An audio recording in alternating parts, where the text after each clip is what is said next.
उतरो।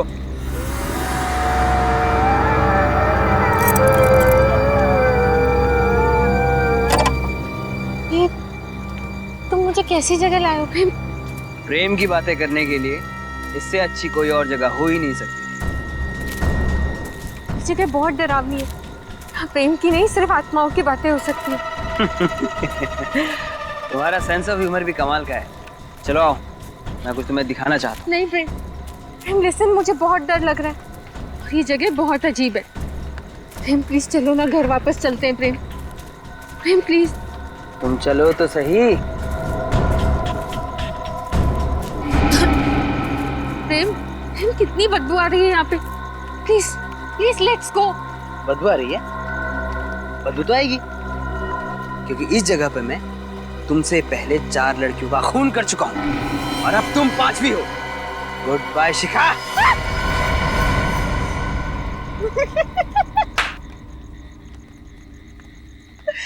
क्या हुआ, डर गई ना? अरे बाबा, मैं मजाक कर रहा था। और पागल, अगर मैं तुझे मार दूंगा तो मैं तुम्हारे बिना जी कैसे पाऊंगा? ये कैसा मजाक है प्रेम? अच्छा, ये सब छोड़ो। अब तुम्हें मैं एक ऐसा सरप्राइज गिफ्ट दूंगा जिसे देखकर तुम खुशी से फूले नहीं समाओगी। ऐसा क्या सरप्राइज? तुम आओ तो सही, आओ।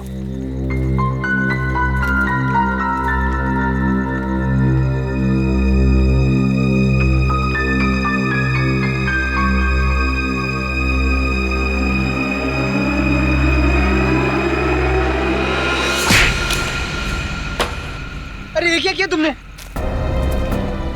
मुझे लगा तुम मुझे मारने के लिए गन निकाल रहे हो। यार बहुत फिल्में देखने लगी हो तुम। अरे मैं तुम्हारे लिए अंगूठी लेके आया था तुम्हें प्रपोज करने के लिए। ये कैसा प्रपोज है प्रेम? मेरे हाथ पांव हिल रहे हैं, पूरी तरह डर चुकी हूँ मैं। ऐसी भयानक और गंदी जगह पे कोई प्रपोज करता है क्या? अरे यार, पूरी 1 लाख की अंगूठी थी। अरे लोन लेके खरीदी थी तुम्हारे लिए। गई अंगूठी कुएं में। Listen, listen, I am sorry Prem, very sorry, मुझे नहीं मालूम था। लेकिन अच्छा अच्छा, तुम टेंशन मत लो। लिसन लिसन, तुम ना ये टॉर्च लो, अंगूठी मिल जाएगी प्रेम। अंगूठी मिल जाएगी।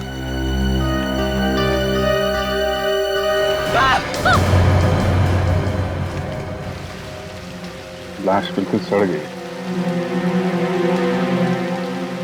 बाहर निकालो।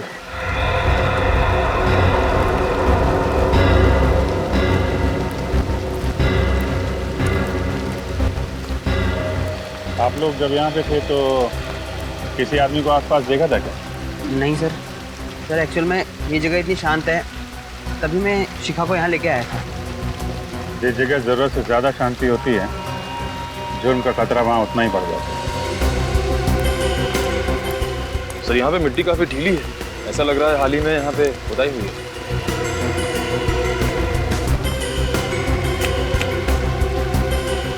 खोदने का इंतजाम करो, देखो कुछ मिलता है क्या। सर, ये देखिए टायर के निशान। ये तो किसी बड़ी गाड़ी का है, कार वगैरह का।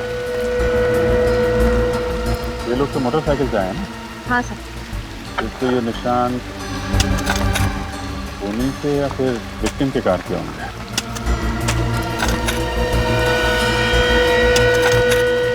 कार लाल रंग की है। लाल रंग की? सर ये देखो, ये पत्थर पे पेंट लगा हुआ है ना,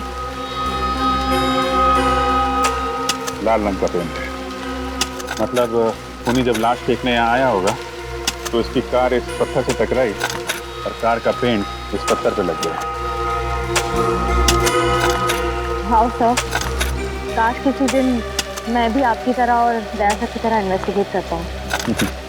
मेरी तरह तो ठीक है, लेकिन बहुत जल्द तुम दया सर की तरह इन्वेस्टिगेट करने लगोगी। लगी रहो। हाँ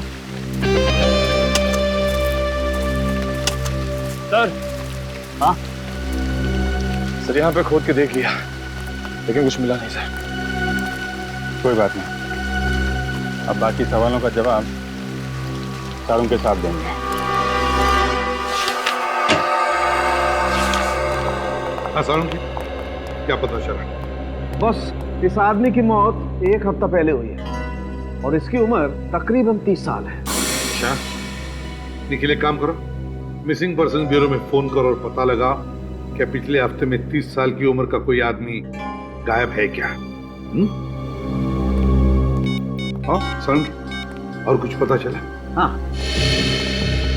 ये इसकी खोपड़ी का और चेहरे का एक्सरे देखो। इसे देख करके पता लगता है कि इसने अपने चेहरे की कम से कम 3 या 4 बार प्लास्टिक सर्जरी करवाई। Plastic surgery? वो भी 3-4 बार? सर, इसे अपने चेहरे से इतनी नफरत थी क्या? हो सकता है वो कोई मॉडल या एक्टर बनना चाहता हो। ऐसे लोग अक्सर अपने चेहरे पर कुछ ना कुछ करवाते रहते हैं। तारिका जी, हो सकता है। अरे सर, हमारी वो बॉलीवुड की हीरोइन है ना धरती, उसने अभी अभी नाक का ऑपरेशन करा है। और वो हॉलीवुड का मॉडल है ना ब्रैंडन, उसने अभी लिप्स का काम करा है। ओहो पंकज, तुम्हें इस फील्ड की बहुत तगड़ी जानकारी है। क्या बात है, तुमने भी तो एक्टर बनने का सपना नहीं संजो रखा था? वो क्या है ना सर, 2-3 ऑफर आए थे, लेकिन मुझे रोल पसंद नहीं आया, तो इसलिए मैंने मना कर दिया। हो गया, अब काम की बात करें। सर, मिसिंग पर्सन ब्यूरो से पता चला है कि ऐसे किसी आदमी के गायब होने की रिपोर्ट नहीं लिखवाई गई है। गायब होने की रिपोर्ट नहीं लिखवाई है?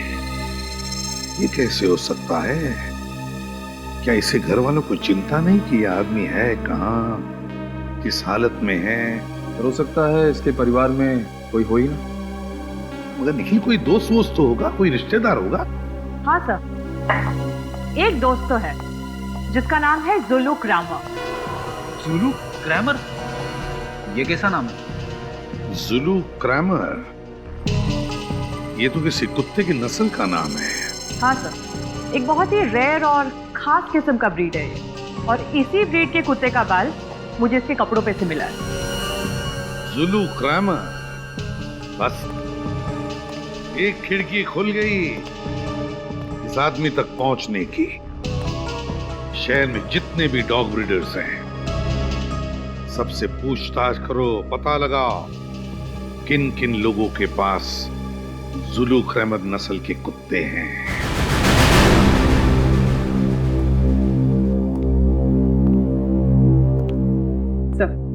सबको डॉग्स पसंद है? बहुत। इंसान इंसान को धोखा दे सकता है, पर डॉग्स कभी नहीं। बिल्कुल सही कहा सर आप। बचपन में मेरे पास एक जर्मन शेपर्ड था, मैं तो पूरे दिन उसी के साथ खेलता रहता था। सर, मेरे पास एक लैब्राडोर था। सर, एक दिन मैं स्कूल से आई और मैंने देखा कि वो दुनिया में है ही नहीं। पता नहीं कितने दिनों तक रोती रही, बहुत तकलीफ हुई थी मुझे। तब से सोच लिया डॉग नहीं रखूंगी। I can understand। ये पेट्स ऐसे घुल मिल जाते हैं, हमारी जिंदगी का हिस्सा बन जाते हैं, हमारे परिवार का अहम सदस्य। बिल्कुल ठीक कहा आपने। आप लोग यहाँ पेट एडॉप्ट करने आए हैं, राइट? जी नहीं, दरअसल हम लोग CID से हैं, आपसे कुछ सवाल करने आए हैं जुलू क्रैमर ब्रीड के डॉग के बारे में। जुलू क्रैमर? ये तो बहुत ही महंगा ब्रीड है और इसे हम खास तौर पर अर्जेंटीना से मंगवाते हैं, पर इनका इस्तेमाल तो पुलिस इन्वेस्टिगेशन वगैरह में नहीं होता है। नहीं, हम उस वजह से आपके पास नहीं आए, हम एक केस के सिलसिले में आए। क्या आप हमें बता सकते हैं कि पिछले कुछ महीनों में कितने लोगों ने जुलू क्रैमर ब्रीड का डॉग खरीदा है? जी बिल्कुल, अभी बताता हूँ।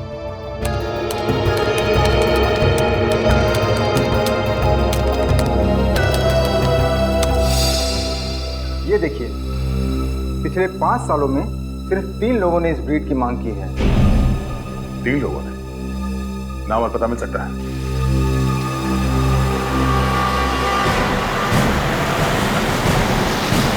सर बस बस यही घर लेफ्ट में।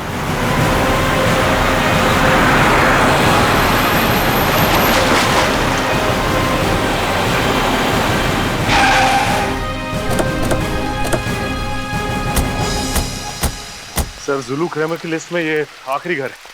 अगर यहाँ पे भी कुछ नहीं मिला तो जांच शुरू से करनी पड़ेगी। लगता है यही घर है। ये लाल गाड़ी, टायर के मार्क्स भी वैसे ही दिख रहे हैं जैसे ना क्राइम सीन पे दिखे। सर बाईं तरफ स्क्रैच भी है।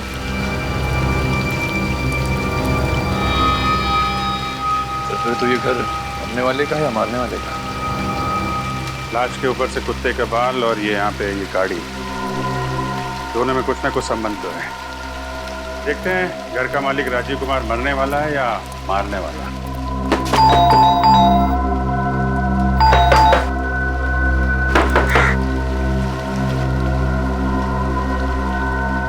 तो खिड़की तो खुली हुई है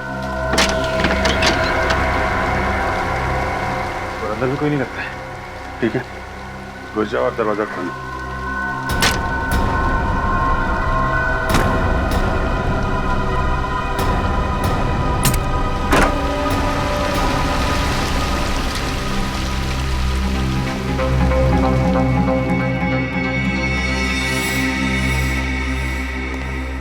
सारा सामान बिखरा पड़ा है। सर लगता है हमारे आने से पहले ही इस घर की कोई तलाशी ले चुका है।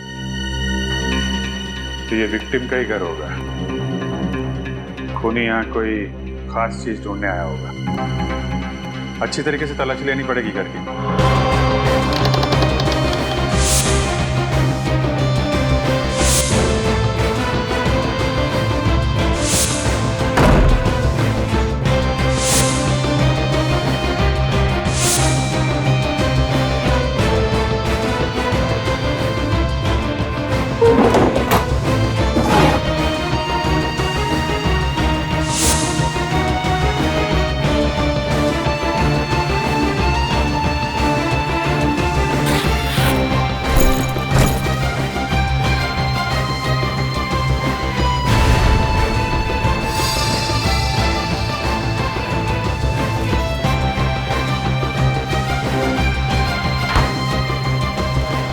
कमाल की बात है सर, इस पूरे घर में घर के मालिक की एक भी फोटोग्राफ नहीं। सर लैपटॉप मिला है, लेकिन पासवर्ड प्रोटेक्टेड है। किसी कंप्यूटर एक्सपर्ट को दिखाना पड़ेगा। सर प्लास्टिक सर्जन का कार्ड मिला है, डॉक्टर के सुंदर। डॉक्टर साळुंखे ने भी बताया था ना, मरने वाले ने प्लास्टिक सर्जरी करा रखी। इसे देख करके पता लगता है कि इसने अपने चेहरे की कम से कम 3 या 4 बार प्लास्टिक सर्जरी करवाई। अब ये डॉक्टर के सुंदरम ही बताएंगे राजीव कुमार का असली चेहरा कैसा था।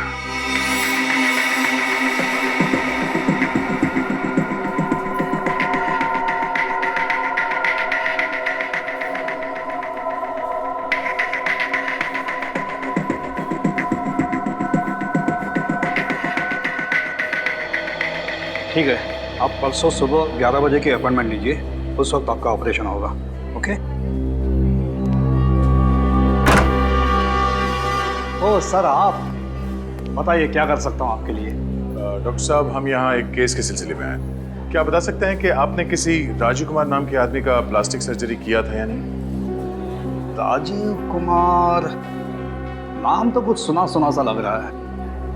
अनन्या, तुम्हें कुछ याद है राजीव कुमार अपने किसी पेशेंट के बारे में? नहीं सर, मैं भी चेक करके बताती हूँ।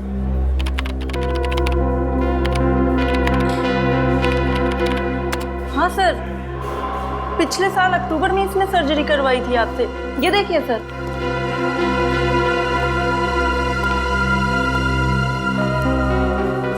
ये देखिए सर, ये सर्जरी पहले ऐसे दिखते थे और सर्जरी के बाद में ऐसे।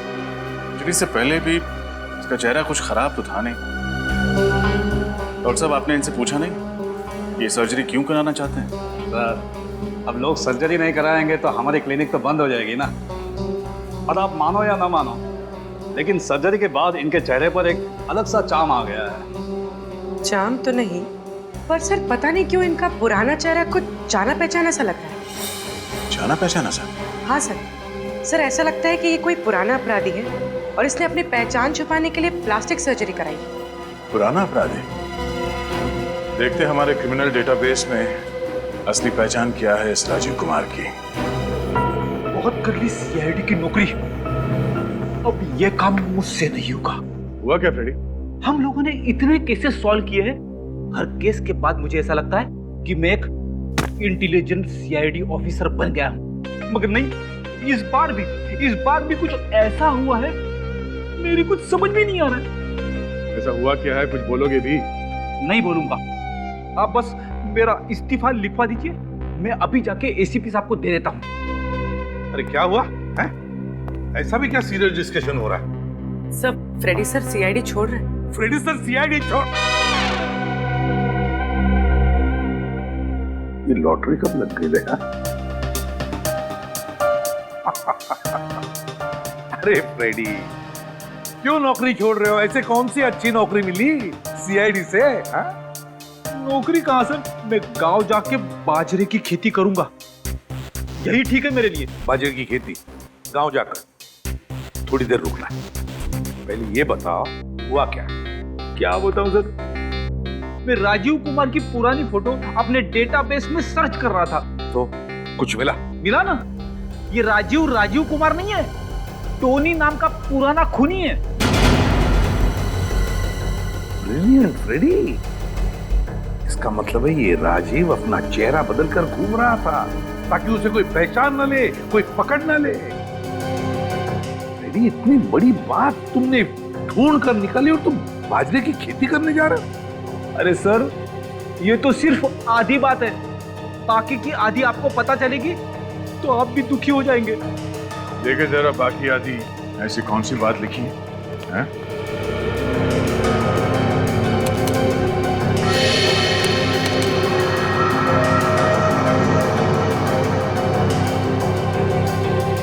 ये कैसे हो सकता है?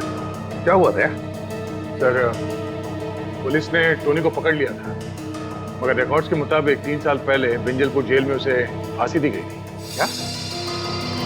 टोनी को बिंजलपुर जेल में फांसी हो चुकी है? हाँ सर, ये देखिए 3 साल पहले। इस बिंजलपुर जेल जाकर टोनी का पूरा इतिहास निकालो। ये क्या कह रहे हैं आप? टोनी का मर्डर हो गया, वो भी 1 हफ्ते पहले? सर, ये नामुमकिन है, क्योंकि हमारे जेल के रिकॉर्ड के हिसाब से 5 जुलाई 2010 को टोनी को इसी जेल में फांसी दी जा चुकी है। ये रिकॉर्ड्स हम पढ़ चुके हैं जेलर साहब, इसीलिए हम आपको ये बताने आए हैं कि कहीं ना कहीं कुछ ना कुछ गलती जरूर हो रही है। आपके कहने का क्या मतलब? हमारी ये जेल के रिकॉर्ड गलत है?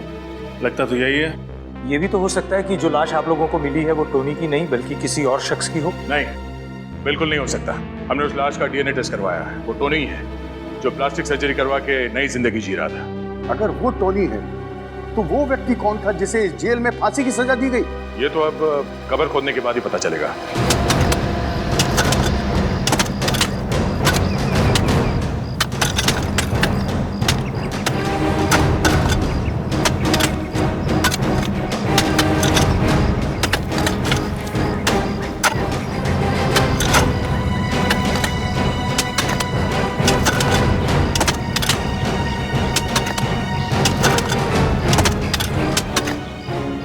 टोनी जब जिंदा था उसका बर्ताव वगैरह कैसा था?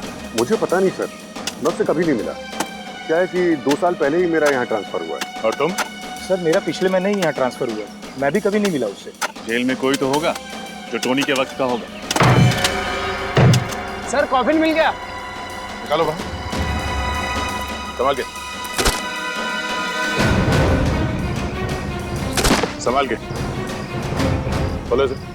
सर, अब तक तो इसमें लाश कंकाल बन चुकी होगी, फिर आप लोग कैसे पहचानेंगे कि ये किसकी लाश है?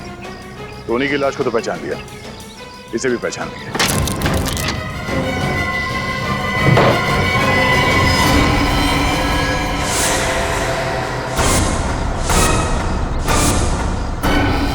सर, कॉफिन खाली है? इसका मतलब है जेल में गड़बड़ हुई है, कैदी भाग गया और उसकी फांसी की झूठी रिपोर्ट दर्ज कर दी गई। यहाँ तक कि उसके नाम का खाली कॉफिन दफना दिया गया है। मुझे तो खुद अपनी आंखों पर विश्वास नहीं हो रहा सर। आखिर जेल स्टाफ टोनी की मदद क्यों करेगा और कोई उसे क्यों भगाएगा सर? टोनी को जब फांसी हुई थी उस वक्त यहाँ जितने ऑफिसर्स थे उन सबकी लिस्ट चाहिए मुझे। Yes sir, you will get it sir.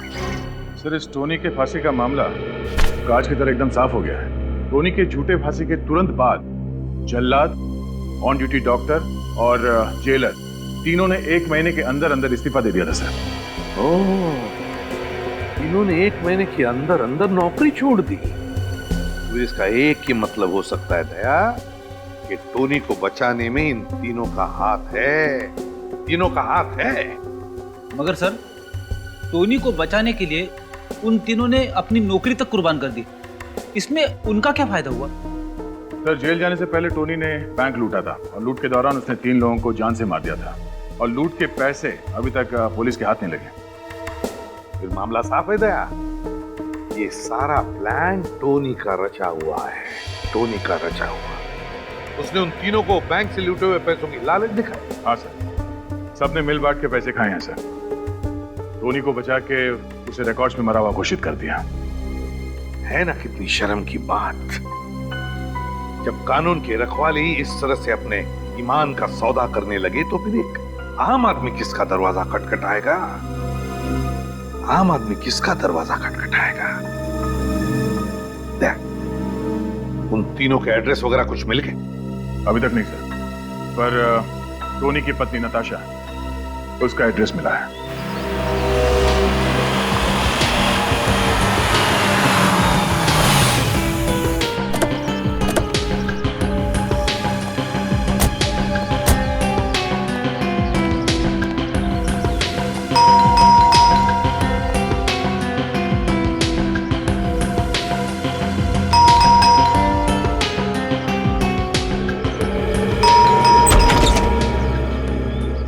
जी कहिए, आप लोग कौन? हम सीआईडी से। सीआईडी से? जी। आप नताशा हैं? जी हाँ, मैं ही नताशा हूँ। अंदर आ सकते? जी आइए, बैठिए। जी नहीं, नताशा जी हम बैठेंगे नहीं। हम आपके पति टोनी के मौत के बारे में कुछ बताने आए हैं। टोनी की मौत? उसकी मौत को तो 3 साल बीत चुके हैं। आप लोग ये सब अब क्यों बता रहे हैं? जी नहीं, उसकी मौत 3 साल पहले नहीं हुई, बल्कि 1 हफ्ते पहले हुई, और वो भी गोली लगने से।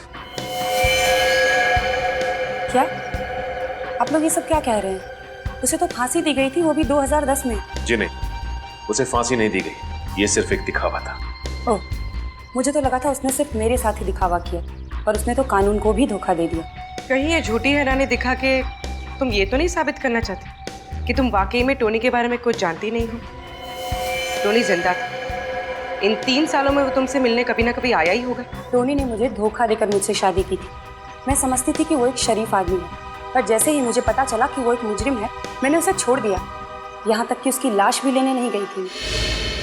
ओह, शायद इसलिए कि आप जानती थी कि वो लाश टोनी की है ही नहीं। देखिए, आप लोग बेवजह मुझ पे शक कर रहे हैं। चलिए मान लेते हैं कि आप सच बोल रही हैं। वैसे आप काम क्या करती हैं?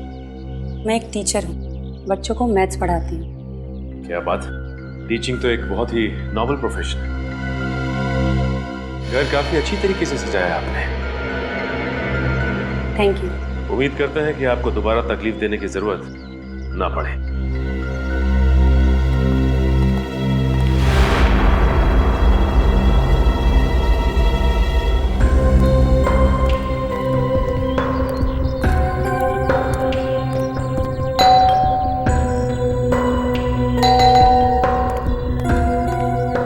किससे मिलना है आप लोगों को?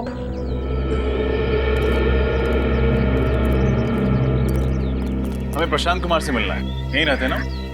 उनकी तो 2 हफ्ते पहले मौत हो गई। कैसे?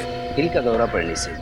अच्छे भले थे बेचारे, खुद को हमेशा फिट रखते थे, फिर भी पता नहीं कैसे अचानक दिल का दौरा पड़ गया। आप लोग उनके दोस्त हैं? जी नहीं, हम लोग सीआईडी से। इस घर में और कोई रहता है? नहीं साहब, वो तो यहाँ अकेले रहते थे, और मुझे तो लगता है कि उसी आदमी की वजह से उन्हें हार्ट अटैक आया होगा। किस आदमी की वजह से? 2 हफ्ते पहले उनकी किसी आदमी के साथ घर के बाहर बहस हो रही थी। किस बात पे बहस हो रही थी? वो तो पता नहीं, पर वो दोनों एक दूसरे पर इतना जोर से चिल्ला रहे थे कि आस पड़ोस में आवाज गूंजने लगी, और सारे लोग अपने घर से बाहर आ गए तमाशा देखने। जिस आदमी से बहस हो रही थी, उसका चेहरा याद है आपको? हाँ साहब, चेहरा याद है। स्केच बनवाइए उसका। Yes sir. क्या? ठीक है। क्या हुआ सर? टोनी की फांसी के दौरान जो डॉक्टर मौजूद था, 2 हफ्ते पहले एक सड़क दुर्घटना में उसकी भी मौत हो गई। सर ये रहे नताशा के बैंक स्टेटमेंट। पिछले 3 सालों से हर महीने कोई उसके अकाउंट में 1 लाख रुपए जमा कर रहा है। तो ये राज है नताशा के घर के वो सारे कीमती सामान का, जो एक प्राइमरी स्कूल टीचर सिर्फ अपने पगार से नहीं खरीद सकती। हाँ सर, ये सारा का सारा पैसा नताशा के अकाउंट में लगता है ये टोनी ही जमा करवा रहा है। एग्जैक्टली सचिन, और कौन करेगा? इस नताशा ने हमसे झूठ बोला। इसे एक बार फिर से मिलना पड़ेगा। चलो।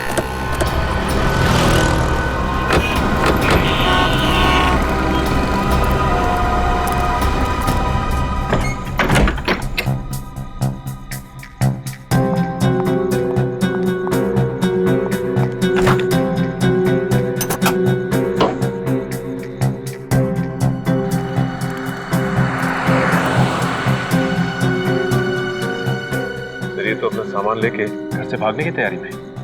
चलो इनकी मदद कर देते हैं।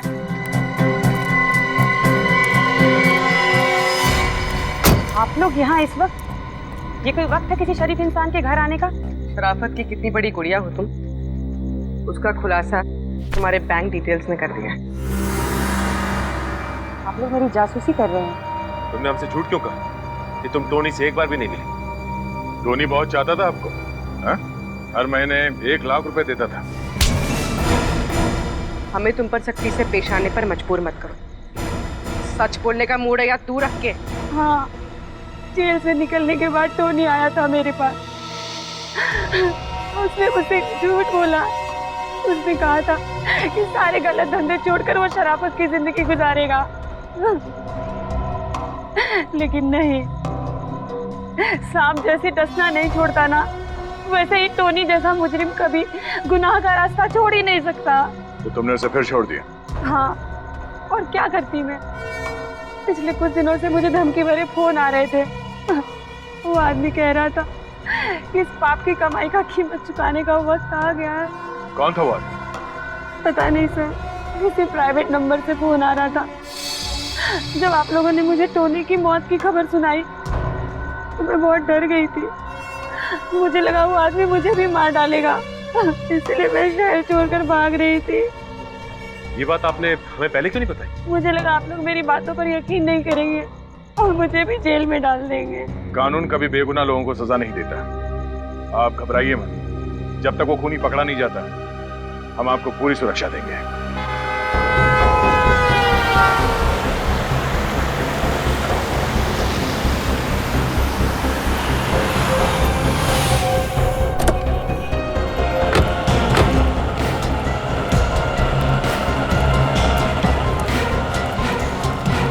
यही है हमारे रोड वाला चौराहा।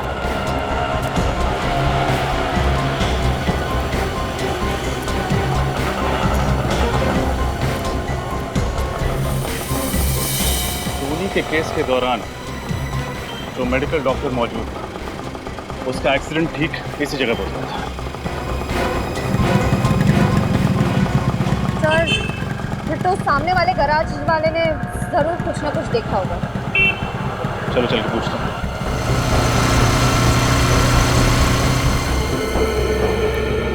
अरे क्या कर रहे हो यार? 4 दिन से एक ही गाड़ी के पीछे पड़े हुए हो।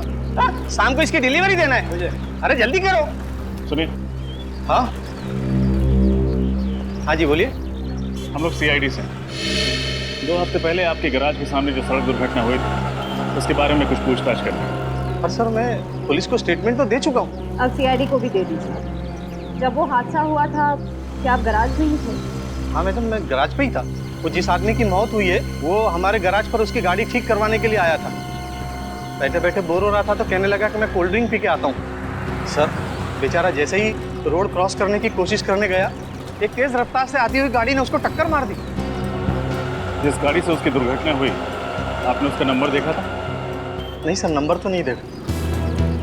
हाँ सर, पर मैंने एक आदमी को देखा। वो उस घायल आदमी के बहुत करीब आकर उसको देखने की कोशिश कर रहा था। सर, मैं सोचा वो उसको अस्पताल ले जाएगा, लेकिन जैसे ही मैं उसके पास गया वो भाग गया। भाग गया? हाँ सर। आपको उस आदमी की शक्ल याद है? थोड़ा थोड़ा सर। Very good. अच्छा, इनको पीरो ले जाओ और उस आदमी का स्केच बनाओ। सर, उस गराज ओनर ने इस आदमी का स्केच बनवाया। ये देखिए।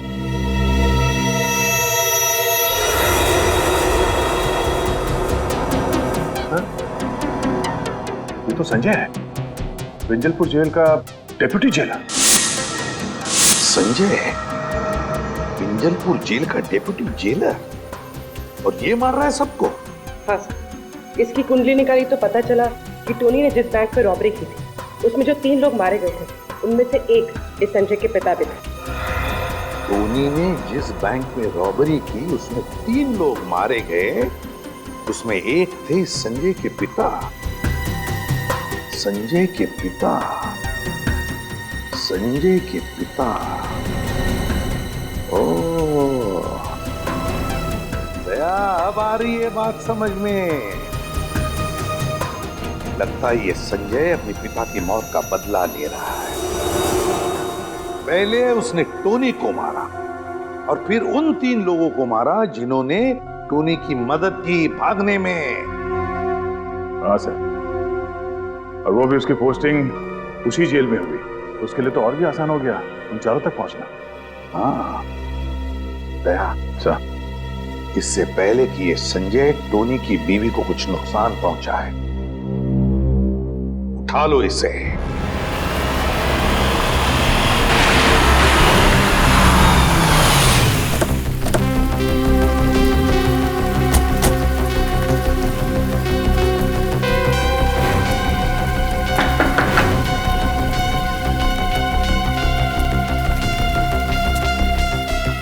कोई दिखाई दे नहीं रहा।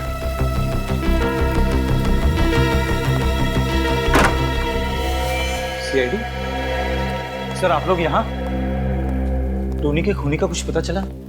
हाँ, टोनी का खूनी मिल गया और उन तीनों का भी खूनी मिल गया जिन्होंने 3 साल पहले जेल से इस्तीफा दिया था। क्या उनका भी खून हो गया? किसने किया सर? तुमने अपने पिता की मौत का बदला लेने के लिए 4 खून कर दिए तुमने। टोनी की बीवी को ही मारना चाहते थे ना तुम? ये क्या क्या क्या बात कर रहे हैं सर आप? सर मैंने किसी का खून नहीं किया। झूठ बोलने से कोई फायदा नहीं। ये देखो तुम्हारा स्केच। जानते हो किसने बनवाया? उस गवाह ने जिसने तुम्हें डॉक्टर के सड़क हादसे के वक्त वहां देखा था।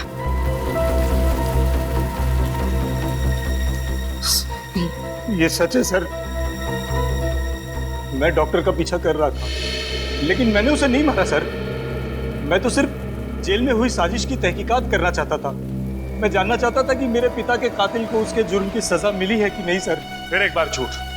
तुम जेलर के घर गए थे और जेलर के पड़ोसी ने तुम्हें वहां देखा भी था। हाँ सर, जेलर के घर भी गया था मैं सिर्फ जानना चाहता था कि आखिर 3 साल पहले हुआ क्या था। लेकिन सर मुझे नहीं मालूम था कि उन सब का एक के बाद एक कत्ल होने लगेगा। देख, अगर तू ये सोच रहा है कि सीआईडी से झूठ बोलकर तू बच जाएगा तो ये ख्याल अपने दिमाग से निकाल। चुपचाप बता सच क्या है। सर मेरा यकीन कीजिए सर, मैंने कुछ नहीं किया सर। मुझे तो ये भी नहीं मालूम था कि जेल में इतनी बड़ी साजिश हुई है। सर पिछले महीने मेरा जब जेल में तबादला हुआ तो मुझे जेल के कागजात में बहुत सारी गड़बड़ियां दिखाई दी।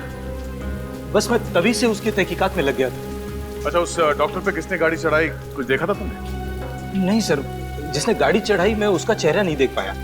लेकिन हाँ सर, गाड़ी का रंग लाल था। लाल क्रेडॉक गाड़ी थी वो सर। लाल क्रेडॉक? सर उस कुएं के पास भी तो हमें इस गाड़ी के निशान मिले थे। पता करना पड़ेगा आखिर कौन है वो जिसे इस पुराने केस में इतनी दिलचस्पी है। और कितना टाइम लगेगा धीरज? पिछले 2 दिनों से तुम इस लैपटॉप के साथ कसरत कर रहे हो, अभी भी ये पासवर्ड खुला नहीं क्या? सर इसका पासवर्ड बहुत ही अलग किस्म का है सर। मुझे तो लगता है कि सर टोनी ने इस लैपटॉप में बहुत ही खास इन्फॉर्मेशन लगा रखी है सर। प्लीज जल्दी करो, टोनी तक पहुंचने में ये लैपटॉप हमारे बहुत काम आ सकता है। बस सर पूरा।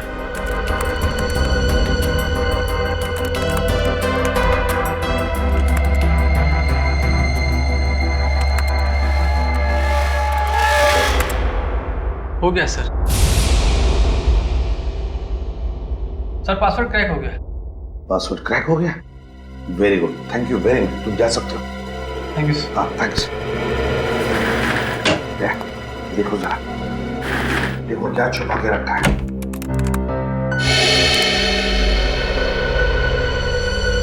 ये तो किसी बैंक का ब्लूप्रिंट है सर। क्या है ये? टोनी पहले भी किसी बैंक रॉबरी में पकड़ा गया था ना? हाँ सर। तो ये किसी नई बैंक रॉबरी का प्लानिंग तो नहीं कर रहा था? हाँ सर, अगर टोनी का खून संजय ने नहीं किया तो हो सकता है इन सारे मौतों का संबंध इस नए वाले बैंक रॉबरी से। हाँ, नई बैंक रॉबरी,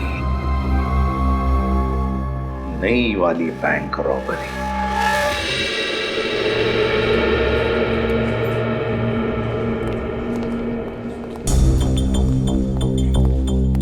बैंक मैनेजर का कैबिन है? ये right. Thank you.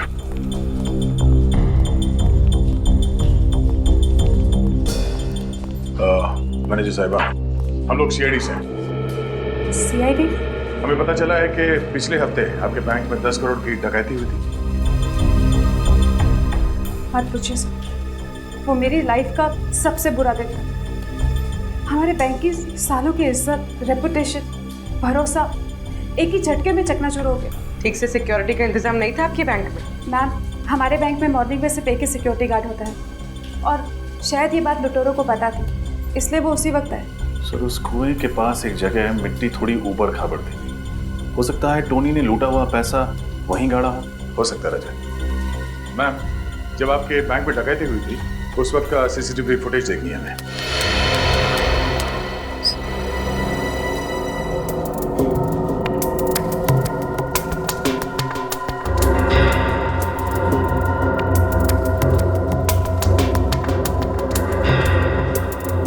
Sir, mask के कारण चेहरा नहीं दिख रहा, लेकिन लुटेरे के डील डॉल से पता लगता है कि ये टोनी तो नहीं हो सकता। टोनी तो काफी लंबा हट्टा कट्टा आदमी था, ये कोई और ही है। शायद टोनी का कोई साथी। सर, वो टैटू देखा आपने? जरा एक मिनट से रिवाइंड करो। पॉज करो। टैटू को जाना पहचाना सा लग रहा है, कहीं तो देखा है। सर, ये टैटू तो हमने अनन्या के हाथ पे देखा था, उस प्लास्टिक सर्जन के रिसेप्शनिस्ट। पिछले साल अक्टूबर में इन्होंने सर्जरी करवाई थी, ये देखिए सर। अनन्या, अनन्या, अनन्या, अनन्या, पूरी कमरा चेक करो। रजत, वहां देखना।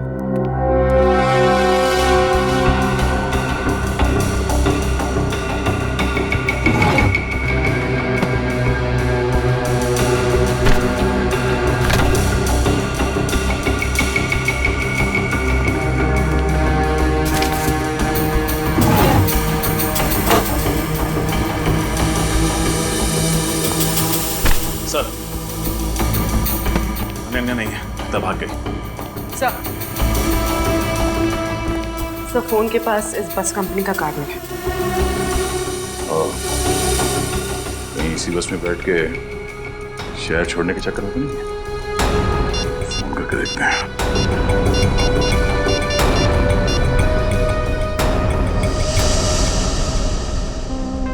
हेलो, मैं इंस्पेक्टर तैयार बोल रहा हूँ सीआईडी से। हमें यह पता करना है कि आपके किसी भी बस में आज अनन्या कुमार नाम की लड़की सफर कर रही है क्या? जी हाँ, ठीक है, मैं होल्ड करता हूं। हाँ, क्या नासिक जाने वाले बस में? ये बस कहां से निकलती है?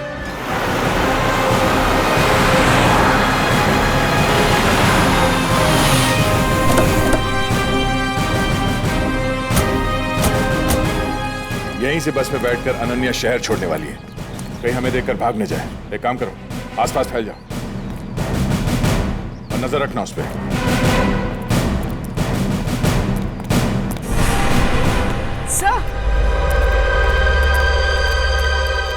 सर, वो रही अनन्या। पकड़ो से।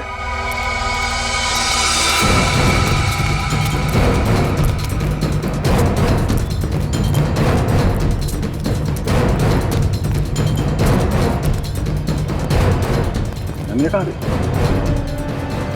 अभी तो यहीं पे थी।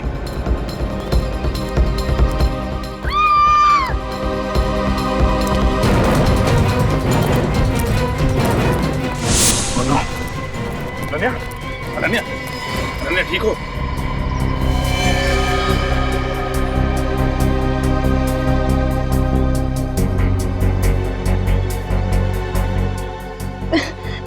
मेरा बैग? बैग? कहाँ है तुम्हारा बैग? वो लेकर भाग गई। कौन वो? टोनी की खूनी। टोनी का खून तुमने नहीं किया? नहीं, टोनी का खून मैंने नहीं किया। मैं कैसे कर सकती हूँ?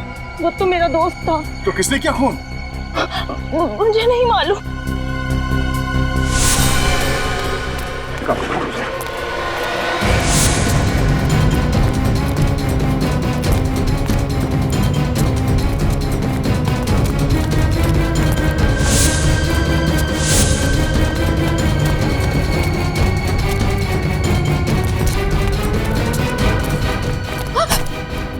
कहाँ भाग रही है? लोगों का खाता खोलते खोलते अपने ही जुर्म का खाता खोल लिया। मैंने ही मारा टोनी को और उसके तीनों साथियों को भी, ताकि खून का इल्जाम संजय पे आ जाए। तुम्हें लगा कि हम गुमराह हो जाएंगे? हैं? इन सीआईडी वालों को गुमराह करना इतना आसान नहीं है, समझी? बताओ, क्यों मारा तुमने टोनी को? क्योंकि मैं प्यार करती थी उससे। प्यार करती थी इसीलिए खून कर दिया? हाँ, क्योंकि वो मुझे प्यार नहीं करता था, वो मुझे सिर्फ इस्तेमाल कर रहा था बैंक लूटने के लिए। वो अनन्या से प्यार करता था और सारा पैसा लेके उसके साथ उड़ जाना चाहता था वो। इसीलिए पहले टोनी को मार के उसने जिस कुएं के पास वो पैसे गाड़ के रखे थे उसे पहले निकाला। हाँ? हाँ।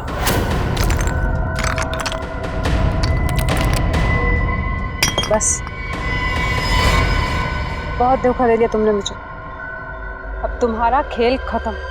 नहीं, मुझे मत मारो, मैं तुम्हारा प्रेमी हूँ, मुझे मत मारो, मैं तुम्हारा प्रेमी हूँ।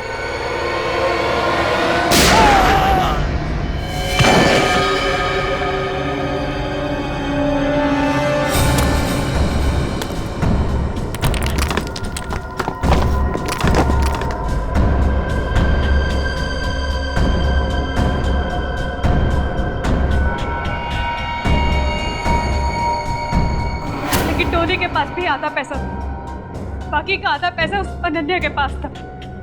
इससे पहले कि मैं उसे खत्म करके सारा पैसा हासिल करती, आप लोग बीच में आ गए और मेरा सारा प्लान मिट्टी में मिल गया।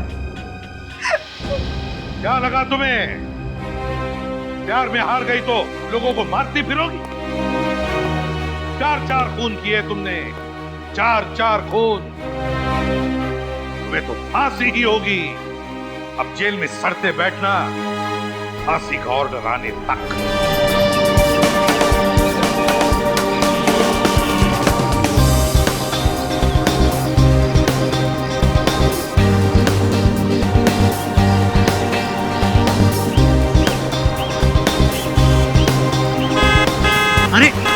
अरे वो देखो मैरिज आ गई।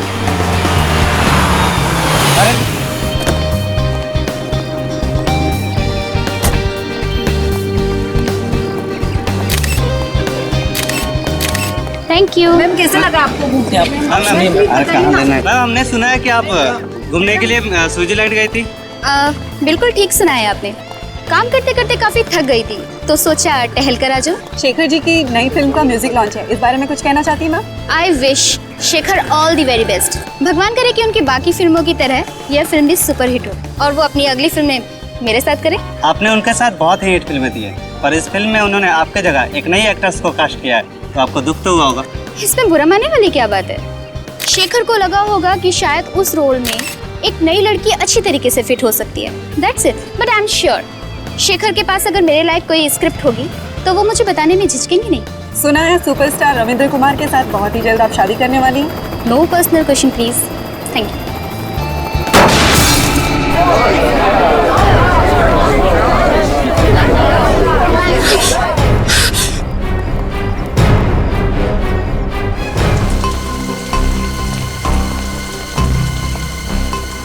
जब ये कुणाल नीचे गिरा तो कौन कौन लोग थे यहाँ?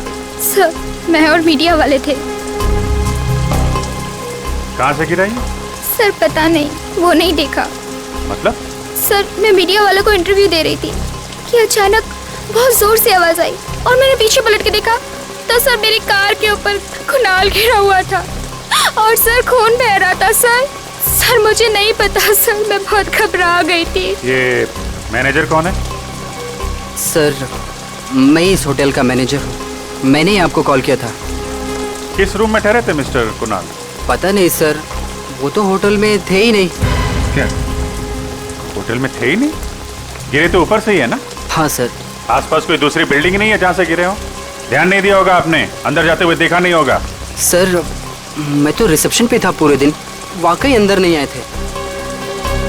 सीसीटीवी कैमरा लगा रिसेप्शन में? Yes sir. रेडी? जरा सीसीटीवी कैमरा फुटेज चेक करो, देखो ये आदमी अंदर कब गया था। इतना बड़ा एक्टर अपनी म्यूजिक रिलीज में टूटे हुए बटन वाली जैकेट पहन के तो आएगा नहीं। या तो बटन नीचे गिरते हुए टूटा है या फिर तोड़ा गया है हाथापाई में। इसका मतलब मरने से पहले इसका झगड़ा हुआ था किसी के साथ? लग तो ऐसा ही रहा।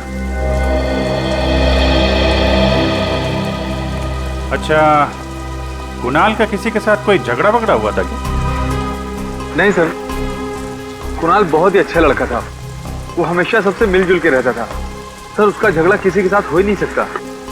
आप? मैं इस फिल्म का डायरेक्टर हूँ, करण नाम है मेरा। आई सी। और आप हीरोइन है? हाँ सर, ये मेरी पहली फिल्म है और देखिए ना, मेरी पहली फिल्म में ऐसा हादसा हो गया।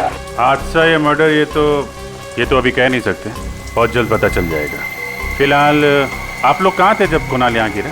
सर, हम सब लोग होटल के अंदर थे, मीडिया वाले और एक्ट्रेस मायरा बाहर थी। अच्छा ठीक है।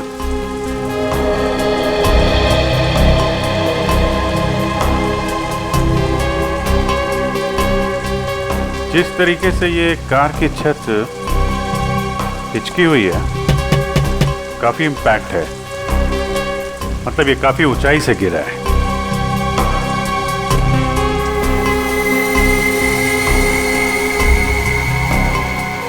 अजीब बात है, सारी खिड़कियों पे तो ग्रिल लगा है, खिड़की से तो गिरा नहीं है, छत से ही गिरा होगा।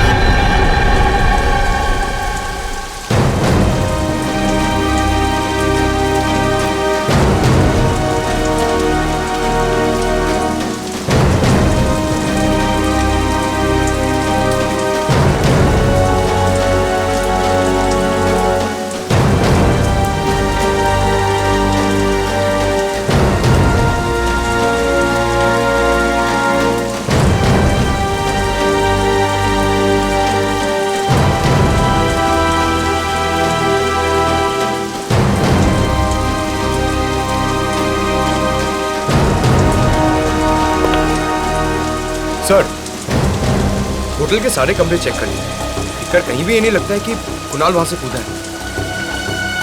छत पे भी हाथापाई के कोई निशान नहीं है और टूटा हुआ बटन भी नहीं दिख रहा है।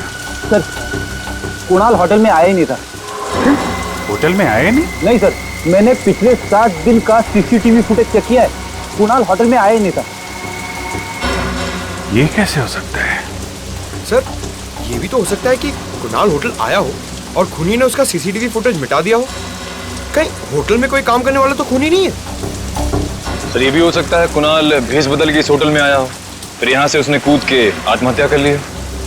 होने को तो कुछ भी हो सकता है। अब तो डॉक्टर सारुंके ही बताएंगे कुणाल का खून हुआ है या कुणाल ने आत्महत्या की है।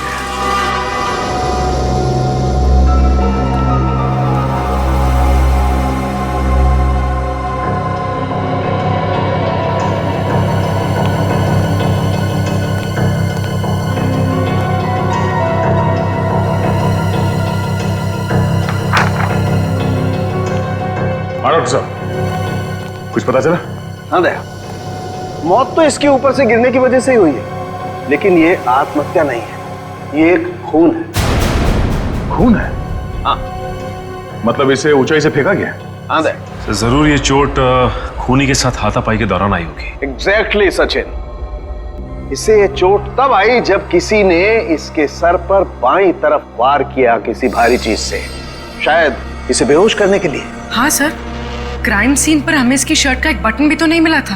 हाँ पूर्वी, हाथापाई के दौरान टूट गया होगा और जैसे ये बेहोश हो गया, खूनी ने इसे ऊपर से धक्का दे दिया। पर इसे धक्का दिया तो दिया कहां से?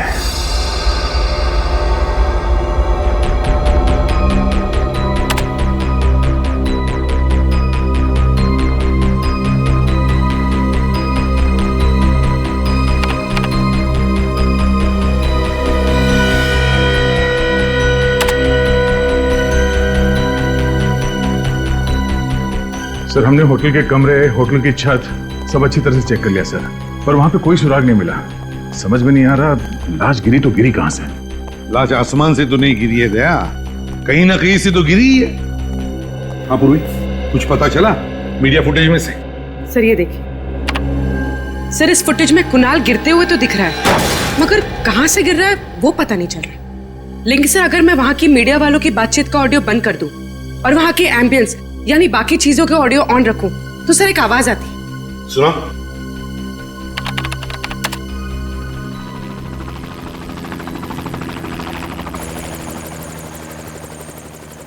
सर ये कैसी आवाज है? देखते हैं फ्रेडी, पता करते हैं। जरा फिर से सुनो।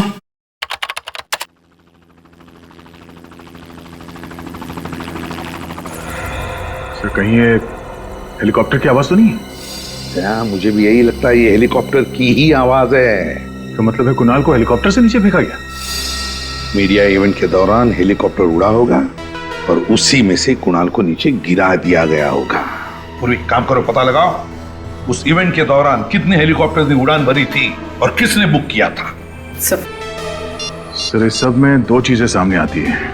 एक ये कि खूनी अमीर और बहुत ही पहुंचा हुआ आदमी है, हेलीकॉप्टर बुक करना किसी आम आदमी के बस की बात नहीं है।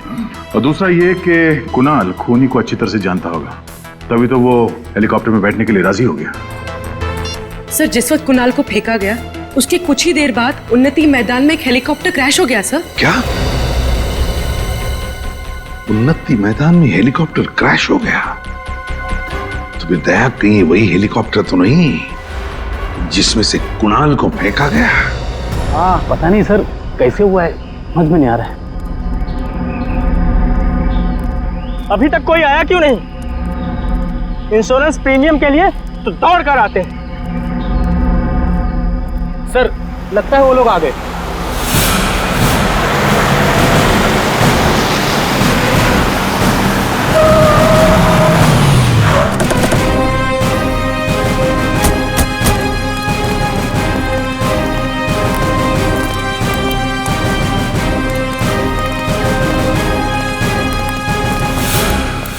आप लोग इंश्योरेंस कंपनी से हैं? नहीं, हम लोग सीआईडी से हैं। सीआईडी? हाँ। आप? जी मेरा नाम गिरीश है, ये हेलीकॉप्टर मेरा ही था। आपका ये हेलीकॉप्टर बुक किसने किया था? सर वो फिल्म का एक प्रोड्यूसर है, शेखर। शेखर? जी हाँ, उन्होंने अपनी आने वाली फिल्म के प्रमोशन के लिए हेलीकॉप्टर बुक करवाया था। उनकी फिल्म का हीरो है कुणाल, वो फिल्म की म्यूजिक पार्टी के लिए हेलीकॉप्टर से एंट्री करने वाले थे। अच्छा, देखते हैं।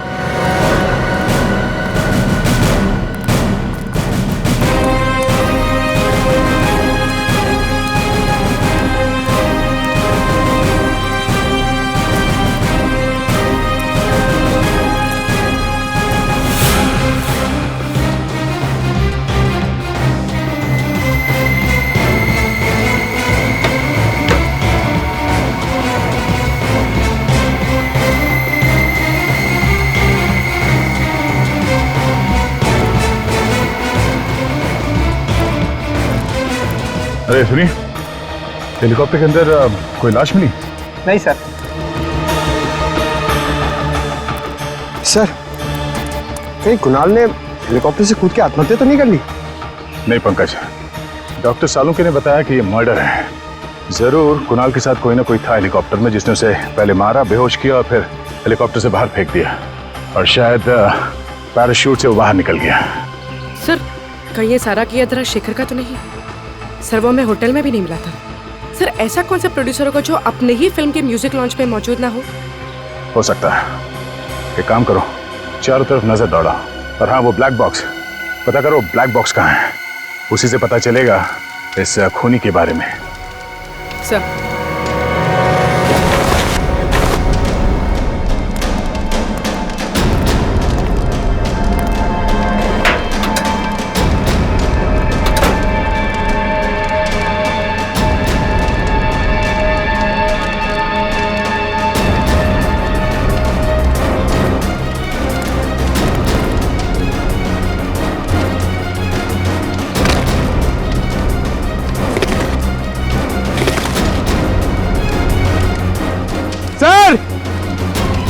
सर जल्दी आइए।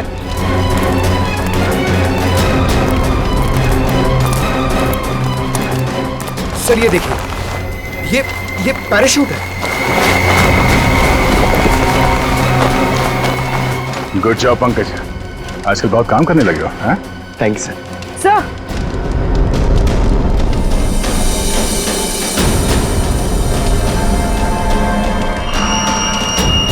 पेंडेंट शायद खूनी का हो सकता है, और खूनी शायद शेखर भी हो सकता है। मुझे यकीन नहीं हो रहा कि आप लोग मुझ पे शक कर रहे हैं। मैं अपनी फिल्म के हीरो को क्यों मरवाऊंगा? फिल्म की पब्लिसिटी के लिए। कुणाल की मौत से आपकी फिल्म को पब्लिसिटी मिलने वाली थी और बॉक्स ऑफिस पे कलेक्शन दुगने होने वाले थे। हाँ सर, लेकिन मेरी फिल्म तो वैसे ही हिट है, उसके लिए मुझे गुनाह करने की क्या जरूरत है सर? तुम्ही ने बनाया था ना कुणाल की एंट्री का प्लान हेलीकॉप्टर से। हाँ, कुणाल को हेलीकॉप्टर चलाना बहुत अच्छे से आता था, उसके पास उसका लाइसेंस भी था, और मैंने ही उसको बोला था कि इस पार्टी में अगर वो हेलीकॉप्टर से आएगा तो फिल्म की पब्लिसिटी में 4 चांद लग जाए। 4 चांद का तो पता नहीं, मगर तुम्हारी इस प्लानिंग की वजह से वो ऊपर जरूर पहुंच गया। तुम्ही ने उसे हेलीकॉप्टर से धक्का दिया था ना? नहीं, मैं उस वक्त हेलीकॉप्टर में था ही नहीं उनके साथ। फिर कौन था वहां पे? मुझे नहीं पता। देखिए, पता नहीं कहने से काम नहीं चलेगा। जब म्यूजिक लॉन्च हो रहा था तो आप वहां पे नहीं थे। कहां पे थे आप? मेरी तबीयत ठीक नहीं है, मैं घर पे आराम कर रहा था। मेरी तबीयत अभी भी बहुत खराब है, मुझे बहुत घबराहट हो रही है। सर, मैं इनकी डॉक्टर को फोन करती हूँ। सर, इनसे 3 सवाल क्या पूछे, इनकी तबीयत बिगड़ गई। आप क्या करते? आपको क्या लगता है कि मैं आपसे झूठ बोल रहा हूँ? सही में तबीयत खराब हो रही है। शेखर जी, क्या हो गया आपको? शेखर जी, क्या हो गया आपको? शेखर जी, उठिए। शेखर जी, क्या हो गया? बालों का गिरना, इसकी नाक में से खून का बहना, इसका पूरा शरीर इस तरह से पीला पड़ जाना, ये सब देख करके मैं समझ गया था ये कोई साधारण मौत नहीं है, ये बड़ा टेढ़ा चक्कर है। कैसा टेढ़ा चक्कर था लुंगे साहब? रेडी, शेखर की मौत जहर से हुई है, और जहर भी कोई ऐसा वैसा जहर नहीं। दरअसल ये रेडिएशन पॉइजनिंग का शिकार हुआ है। Radiation poisoning? ये तो बहुत ही गंभीर मुद्दा है डॉक्टर साहब। हाँ दया, बात दरअसल ये है कि इसके शरीर में मुझे अल्फा पार्टिकल्स मिले हैं, जिससे साबित होता है कि ये आदमी रेडिएशन का शिकार हुआ है। ये कौन सा जहर है डॉक्टर साहब? पोलोनियम। इस जहर का नाम है पोलोनियम। ये कोई ऐसा वैसा जहर नहीं है, बहुत रेयर किस्म का जहर है। डॉक्टर साहब, ये जहर पोलोनियम असर कैसे करता है? छूने से इसका असर नहीं होता है, कंटेजियस नहीं है ये जहर। इसे खाने या पीने की चीज में दिया जाए तभी इसका असर होता है। ये धीमा जहर है, स्लो पॉइजन। इसमें इंसान सबसे पहले अपने आप को बहुत कमजोर महसूस करने लगता है, उसे लगता है जैसे वो बहुत बीमार हो गया है, और उसके बाद उसके शरीर में ऐसे लक्षण आते हैं जैसे इस शेखर के शरीर में आए। उसका एक एक अंग धीरे धीरे काम करना बंद कर देता है, और इस वजह से इंसान की मौत हो जाती है। इतना धीमा जहर?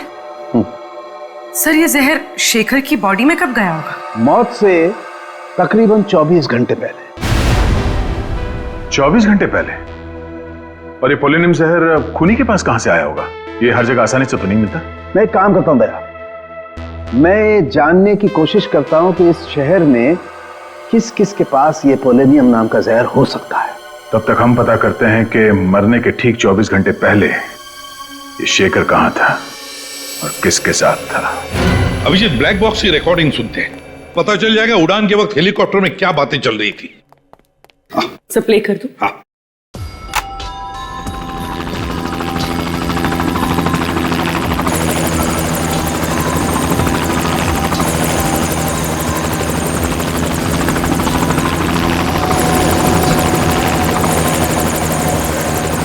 शेखर के साथ ऐसा किया? मुझे यकीन नहीं आ रहा है।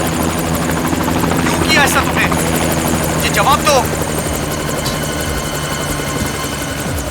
सर, ये तो कुणाल की आवाज है। हाँ अभिजीत, लगता है कुणाल को पता चल गया था कि खूनी ने शेखर को जहर दिया था। शायद इसीलिए खूनी ने कुणाल को हेलीकॉप्टर से धक्का दे दिया और फिर खुद पैराशूट बांध के कूद गया। सर, जरूर ये कुणाल या शेखर के आसपास का ही आदमी है। हाँ, साउंड के बता रहा था ना कि वो पोलोनियम जहर को असर दिखाने में 24 घंटे लगते हैं। तो अगर ये पता चल जाए कि मौत से 24 घंटे पहले शेखर किसके साथ था, तो समझ लो हम खूनी तक पहुंच गए। सर 24 घंटे पहले शेखर वैलेंटाइंस बैंक्वेट हॉल में था सर। Valentine's banquet hall? वो तो राजा पार्क के वहां है। हाँ सर, वही वाला। शेखर ने फिल्म खत्म होने की खुशी में वहां पे एक छोटी सी पार्टी दी थी। फिल्म के सारे आर्टिस्ट और टेक्नीशियंस को बुलाया गया था सर इस पार्टी में। तो फिर उन्हीं में से कोई है जिसने शेखर और कुणाल को मारा है।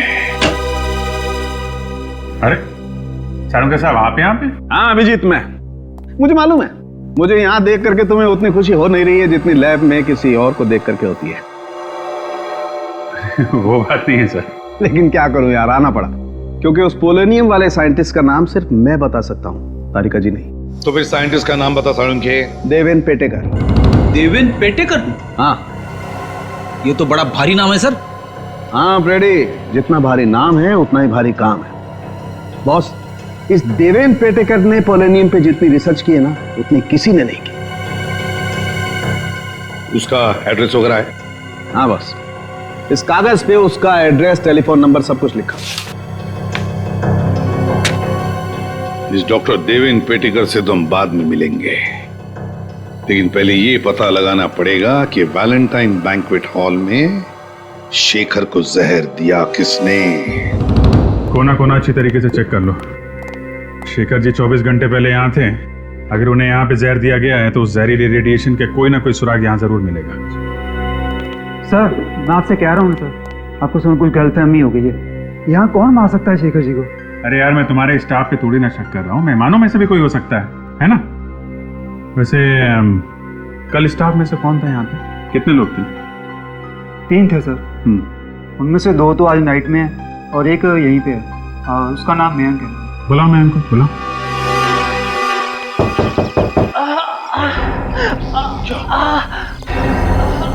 सर, यहाँ से किसी के कराने की आवाज आ रही है। कई साइंटिस्ट की जान खतरे में तो नहीं है? एक मिनट।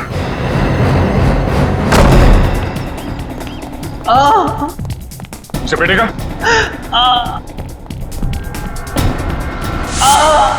Oh no. सचिन, गुरबी, क्या हुआ? अब ठीक तो है? मेरी लेबोरेटरी। क्या हुआ आपकी लेबोरेटरी? हाँ सर, एक आदमी काफी देर तक शेखर जी से बातचीत कर रहा था। अच्छा, क्या क्या बात कर रहा था? कुछ सुना आपने? अरे यार सुनो, सीआईडी की मदद करोगे तो कोई तकलीफ नहीं होगी। ओके, बताओ। सर वो विनती कर रहा था कि शेखर जी की आने वाली फिल्म की रिलीज डेट आगे बढ़वा दे, नहीं तो उसका बहुत बड़ा नुकसान हो जाएगा। अच्छा, था कौन ये आदमी? नहीं सर, मैं नहीं जानता वो आदमी कौन था। तो शेखर जी ने क्या कहा? शेखर जी हंसने लग गए और बोले खाना जरूर खाकर जाना, अच्छा बना है। और रहा सवाल फिल्म की रिलीज डेट आगे बढ़वाने का, तो वो तो आगे नहीं खिसकाएंगे। अच्छा, कहीं शेखर जी की मौत की वजह फिल्म की रिलीज डेट तो नहीं है? शेखर जी की मौत के बाद अब तो शायद उसकी फिल्म भी वक्त पे रिलीज ना हो पाए। इससे आपकी फिल्म का बहुत फायदा होगा ना? देखिए, किसी की चिता की आग पे रोटियां सेकी नहीं जाती। शेखर जी बहुत ही सीनियर थे और फिल्म इंडस्ट्री के एक नामी गिरामी प्रोड्यूसर थे वो। उनके जाने के बाद फिल्म इंडस्ट्री को जो आघात पहुंचा है उसको शब्दों में बयान करना नामुमकिन है। तो हम मुमकिन कर देते हैं मिस्टर राजेश, शेखर के खूनी की दास्तान सुनाकर। सीआईडी वाले आज यहाँ कैसे आ गए? देखिए प्लीज, अभी आप लोग बाहर जाइए, हम आपको बाद में जवाब देंगे। शेखर जी का खून क्या है? आप लोग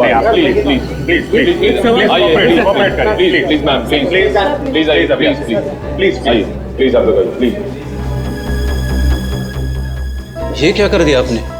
मेरे फिल्म को नेगेटिव पब्लिसिटी दे दी।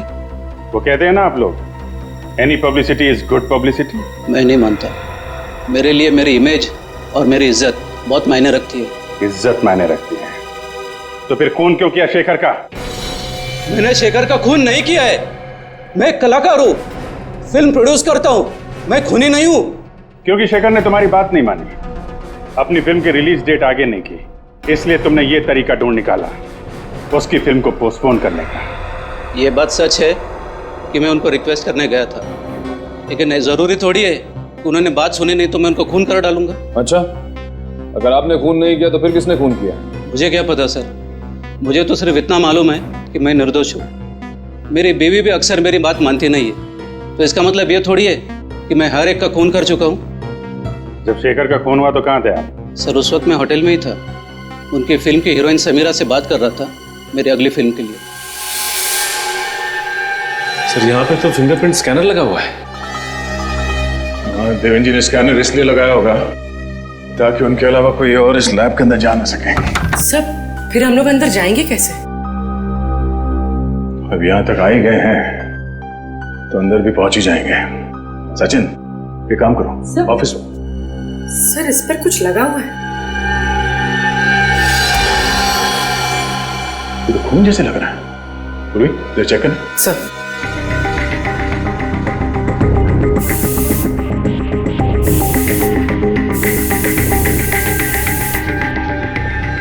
सर ये तो खून ही है।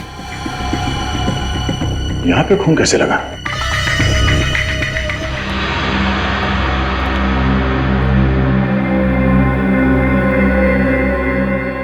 यहाँ का तो सारा सामान बिखरा पड़ा है। हाँ, किसी ने बहुत मेहनत की है यहाँ पे। जरा देखो आसपास कुछ मिलता है क्या?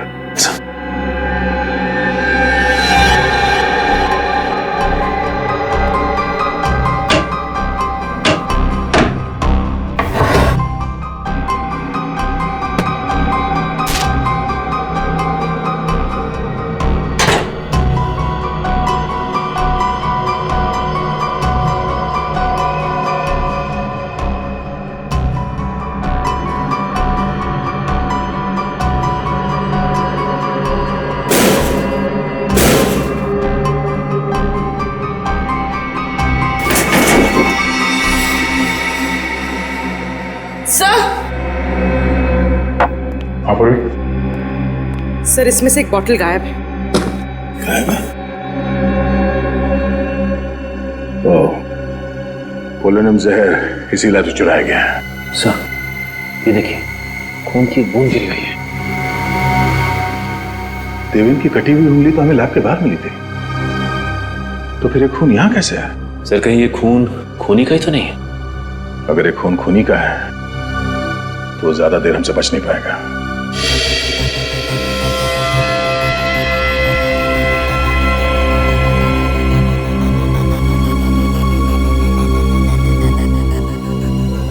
सर इस फुटेज से ये तो साबित हो गया कि राजेश खूनी नहीं है, क्योंकि जिस वक्त कुणाल हेलीकॉप्टर से गिरा ये तो होटल में था समीरा के साथ। ये तो कोई बाहर का ही है, खूनी कोई बाहर का ही है, पर कौन? वो जो कोई भी है, उसे हंटिंगटन नाम की बीमारी। क्या? हंटर? हंटर नहीं फ्रेडी, हंटिंगटन। ये तुझे लेबोरेटरी में मिले खून के डीएनए से पता चला है ना? हाँ बस, लेकिन सिर्फ इतनी जानकारी मिली है, इसका क्रिमिनल डाटाबेस में कोई रिकॉर्ड नहीं मिला है। कोई बात नहीं पूर्वी, इंटरनेट से चेक करो, देखो इन दोनों फिल्मों से जुड़े हुए किस आदमी को हंटिंगटन डिजीज है। सर हाँ सालुंके साहब, ये बीमारी क्या होती है? ये एक न्यूरोलॉजिकल डिसऑर्डर होता है फ्रेडी। इसमें इंसान की मसल का कोऑर्डिनेशन बिगड़ जाता है। ये बहुत रेयर बीमारी है, अधिकतर मिडिल एज के बाद ही शुरू होती है। सब मिल गया सब। सर इसका नाम नंदन कुमार है। सर ये एक राइटर है और इसने कुछ फ्लॉप फिल्में लिखी है। 2 साल पहले ये शेखर के पास अपनी एक कहानी लेकर गया था, पर शेखर ने इसकी कहानी ठुकरा दी। और जब नंदन को पता चला कि शेखर उसी की कहानी पे फिल्म बना रहा है, तो उसने शेखर पे कोर्ट केस कर दिया, लेकिन वो हार गया था। और ये वही वाली फिल्म है सर, 555 घंटे, इसका म्यूजिक लॉन्च हुआ था उस दिन। इसका मतलब है दया, हमारा खूनी मिल गया। सर एक टाइम था जब मैं भी राइटर बनना चाहता था। मैं कविताएं लिखना चाहता था, लेख लिखना चाहता था, शायरियाँ लिखना चाहता था। अरे यार लिखते फिर ये यहाँ सीआईडी में क्या करने आ गए? पता नहीं सर। सर मगर दोनों में ना बहुत सिमिलैरिटी है। अच्छा? हाँ, राइटर बनने में भी उतना ही दिमाग लगाना पड़ता है जितना सीआईडी ऑफिसर बनने में। तुम अगर राइटर बन जाओगे ना तो तुम्हारी कहानी में खून और मुर्दे बहुत होंगे। सर रोमांस भी हो सकता है? हाँ रोमांस तो हो सकता है। नंदन। हाँ? आप लोग कौन? हम लोग सीआईडी से हैं। सीआईडी से?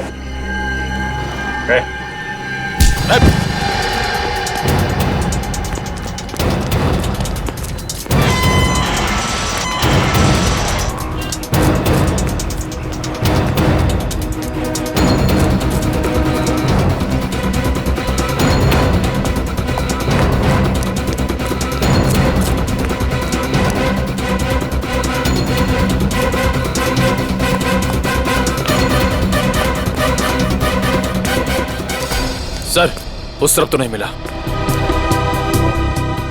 इतनी जल्दी भाग नहीं सकता, कहीं कहीं छुप के बैठा होगा।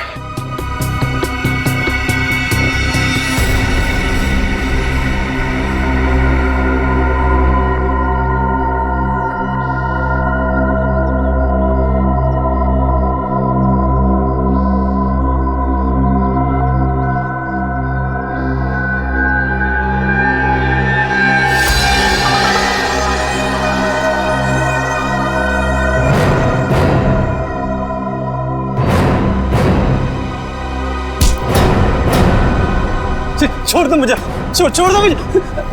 तुम जैसे खूनियों को छोड़ा नहीं जाता है, जेल में बंद करके उनकी खातिरदारी की जाती है, समझा? खूनी? मगर मैंने किसी का खून नहीं किया। देखा सर, राइटर ने फिर से कहानी बनाना शुरू कर दी। सर मैं सच कह रहा हूँ सर। दो खून किए तुमने, कुणाल और शेखर का। सर मगर मैं उन्हें क्यों मारूंगा? शेखर ने तुम्हारी कहानी चुरा ली थी इसलिए। हाँ चुराई थी, पर उसने गैर कानूनी काम किया था। मगर इसका मतलब थोड़ी ना है कि मैं भी कोई गैर कानूनी काम करूंगा। सर मैंने उसे कुछ नहीं किया सर। साइंटिस्ट देवन की लेबोरेटरी में क्यों गया था? पोलोनियम जहर चुराने के लिए? सर मैं जहर चुराने नहीं गया था, मेरी अगली फिल्म साइंटिस्ट की कहानी पर आधारित है, तो रिसर्च के लिए उनसे बातचीत करने के लिए गया था सर। बातचीत करने? और बातचीत करते करते तुम्हारा खून उनके टेबल पे गिर गया। सर वहाँ पर ब्लेड पड़ा था, मैंने देखा नहीं और गलती से हाथ कट गया सर मेरा। कहानी बनाना बंद करो नंदन, अगर तुम निर्दोष थे तो मैं देख के भागे क्यों? सर कल रात एक बार पे मेरा किसी से झगड़ा हो गया था, मैं सारी रात लॉकअप में था सर, तो मुझे लगा कि आप लोग मुझे फिर से पकड़ने के लिए आ गए, इसलिए मैं भागा। तुम्हारे शेखर साहब को शराब पीने की आदत थी क्या? कभी कभी जब बहुत उदास होते थे तो खुद को शराब के नशे में डुबो लेते थे। उदास? किस बात का दुख था उन्हें? साहब एक दिन नशे की हालत में कुछ बड़बड़ा रहे थे कि उनके अतीत की गलती जिंदगी भर उनका पीछा नहीं छोड़ेगी। अतीत की गलती? कैसी गलती? पता नहीं साहब, ऐसा लगता है कोई अतीत का राज छुपा रहे थे। मैंने सुना है साहब, शराब पीने के बाद इंसान कभी झूठ नहीं बोलता है। सुना तो मैंने भी ऐसा।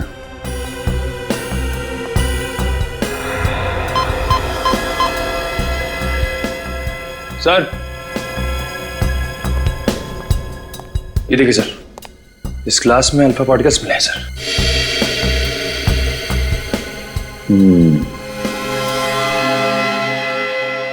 मतलब शेखर को जहर घर में ही दिया गया है, शराब में मिला के।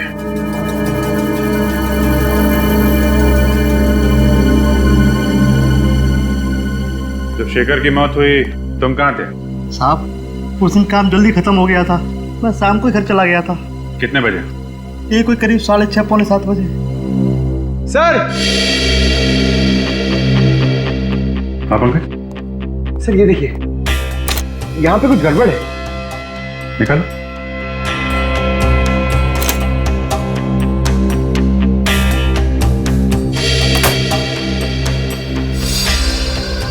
सर दीवार में अलमारी?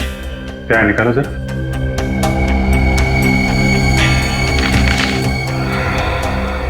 ये देखिए, चिट्ठियां छुपा के रखी हैं। शेखर, लता, लता, किसी लता ने इस शेखर को चिट्ठियां लिखी हैं। कहीं शेखर के अतीत का राज इन चिट्ठियों में तो नहीं छुपा है? कुछ पता चला इन चिट्ठियों में से? हाँ सर, काफी पुरानी चिट्ठियां हैं, 20 साल से भी ज्यादा पुरानी। इतनी पुरानी चिट्ठियां आदमी तभी संभाल के रखता है ना जब उसका कोई इमोशनल कनेक्शन हो, इनके साथ कोई लगाव हो। हाँ सर, यहाँ भी प्यार का ही मामला है। ये लता उन दिनों छोटी मोटी एक्ट्रेस हुआ करती थी। दोनों आपस में प्यार करते थे सर, मगर ये शेखर पहले से शादीशुदा था।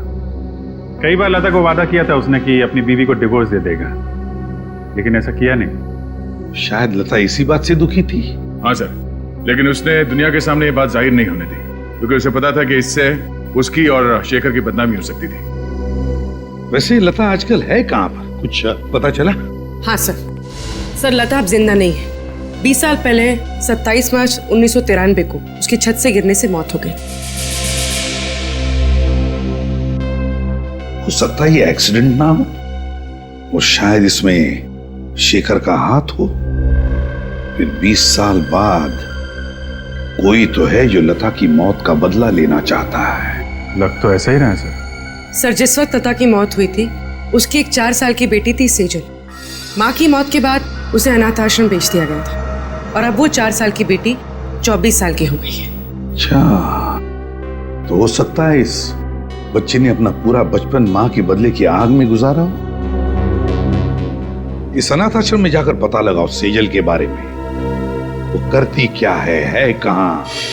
सेजल नाम की एक बच्ची आई तो थी यहाँ करीब 20 साल पहले। जब वो 8 साल की हुई तो उसे अडॉप्ट कर लिया गया है। किसने अडॉप्ट किया था? मिस्टर एंड मिसेस संजीवन ने। देखिए, अडॉप्शन के वक्त का फोटोज है।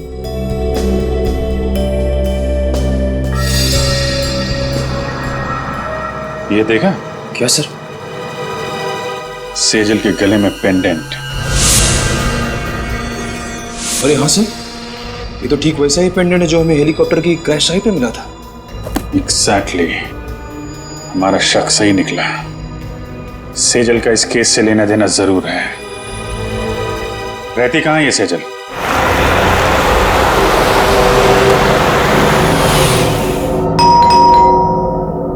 अलका जरा देखना कौन है। जी जी कहिए।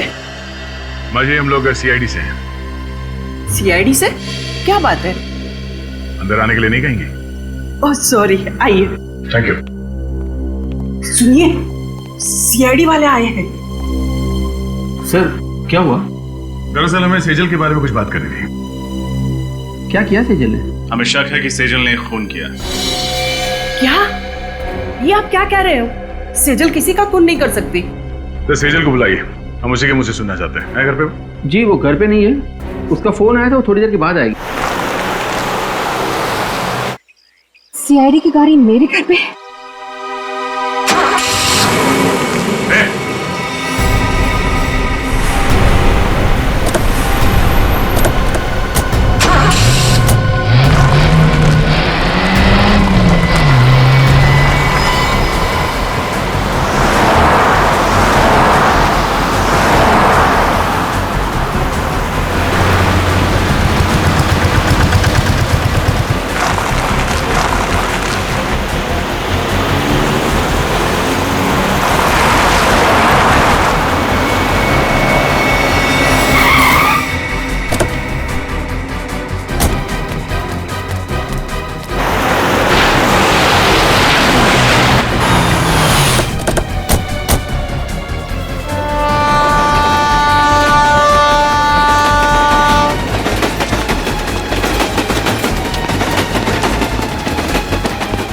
रुक जाओ।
गई तो गई कहाँ?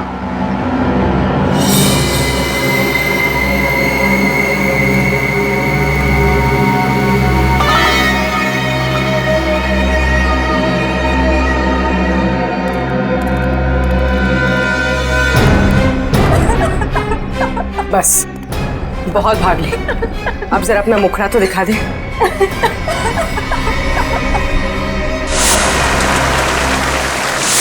समीरा तुम